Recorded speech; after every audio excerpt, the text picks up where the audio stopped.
Kini, UR atau sebut saja Bunga, bukan nama sebenarnya, sering tampak murung dan diam.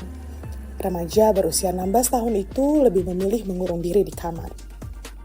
Berbeda dengan sebelumnya, Bunga tumbuh dan berkembang dengan ceria, seperti banyak remaja putri lainnya di Provinsi Aceh.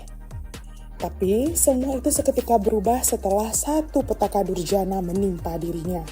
Iya, dia dilecehkan dan diperkosa oleh MN, pacar Bunga yang seusia dengan dirinya yaitu 16 tahun.